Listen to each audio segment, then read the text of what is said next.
피고소인에게 범죄가 성립되지 않는데도 고소를 하면 나중에 무고로 고소인이 오히려 처벌받게 될 수 있기 때문에 허위 사실이 기재되지 않도록 특히 주의해야 합니다. 안녕하세요. 법무법인 백송의 김성현 변호사입니다. 오늘은 범죄의 피해자가 되었을 때 고소장을 어떻게 쓸 것인지, 이 경우 어떤 면에서 변호사의 도움을 받을 수 있는지에 대해서 알아보겠습니다.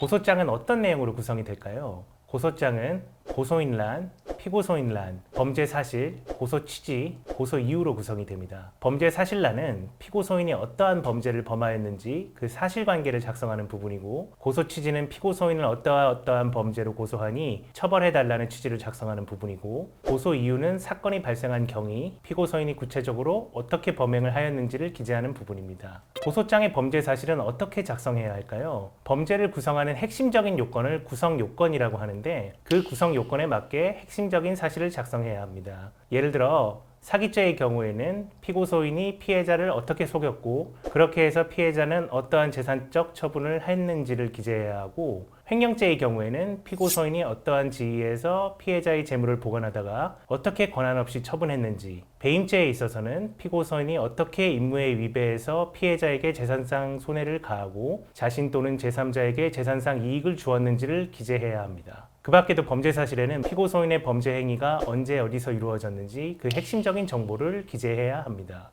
고소 이후에는 어떠한 내용을 기재해야 할까요? 고소인과 피고소인이 어떠한 관계가 있는지, 사건 이해에 필요한 배경 사실, 그리고 구체적으로 사건이 어떻게 전개되고 어떻게 해서 범죄 피해가 발생하였고 이를 고소인은 어떻게 알게 되었는지를 범죄 사실란에 비해서 상대적으로 더 자세하게 기재해야 합니다. 주의해야 할 것은 원칙적으로 고소 이유만 쓰고 앞서 말씀드린 범죄의 핵심적인 요건 사실을 포함하는 범죄 사실을 안 쓰면 안 된다는 것입니다. 사건의 상세한 줄거리인 고소 이유를 작성하더라도 그것이 구체적으로 어떻게 범죄를 구성하는지 핵심적인 요건을 범죄 사실로 구성해서 작성하지 않으면 수사기관 입장에서 어떠한 부분을 고소하는 것인지 혼란스러워할 수 있고, 경우에 따라서는 무엇을 고소하는 것인지 특정되지 않아서 그 자체로 부적법한 고소로 판단될 수 있습니다. 고소장에는 증거를 어떻게 첨부해서 제출해야 할까요? 가급적 고소장에는 사건의 핵심적인 증거 서류를 첨부해서 제출할 필요가 있습니다. 물론 고소장 제출 이후에 실제 수사기관에 나가서 고소인으로서 조사를 받을 때 증거를 제출할 수도 있지만, 고소장만 읽어보아도 사건을 쉽게 이해할 수 있도록 가능하면 첨부할 필요가 있습니다. 일반적으로 고소장 말미에 증제 1호증, 증제 2호증 하는 식으로 증거별로 번호를 붙여서 목록을 만들고 각 증거의 첫 장에 증거의 번호를 적어서 고소장 뒤에 첨부하게 됩니다. 그리고 고소 이유를 작성할 때 각각의 사실관계를 뒷받침하는 증거가 무엇인지 각 사실관계 뒤에 괄호를 치고 해당 증거 번호를 기재해 주어야 하지만, 읽어보는 수사기관 입장에서 쉽게 사건을 이해할 수 있습니다.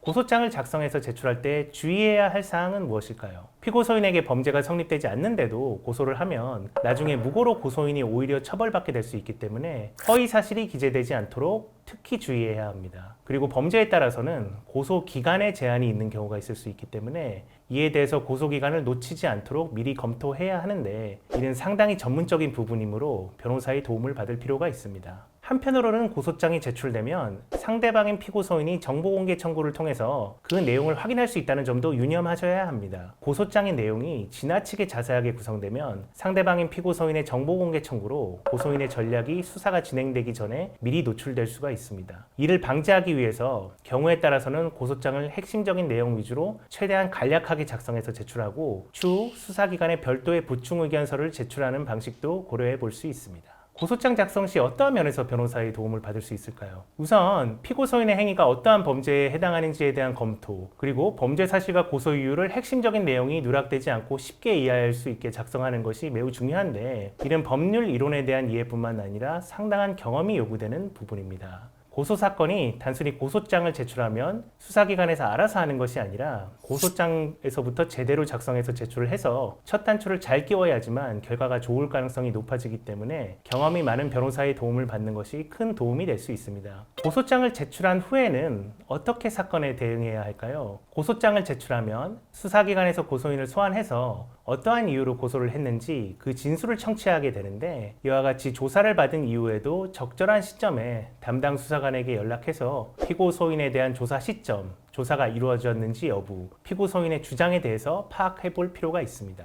물론 담당 수사관의 입장에서 수사 보완을 이유로 피고 소인의 주장 등에 대해서 자세히 알려주지 않는 경우도 많지만 수사를 위해서 필요한 범위 내에서는 알려주는 경우도 있으므로 이를 계속 추적해서 필요하면 피고 소인의 주장을 반박하는 설명과 자료를 고소인이 추가로 제출할 필요가 있습니다. 그런데 변호사가 없이 고소인 혼자서 그와 같은 고소사건 진행 상황과 수사 흐름을 파악하는 것은 많은 경우에 매우 힘든 것이 사실입니다. 이 역시 많은 실무 경험을 통해서 축적될 수 있는 것이기 때문에 경험이 많은 변호사의 도움을 받는 것이 매우 효과적일 것입니다.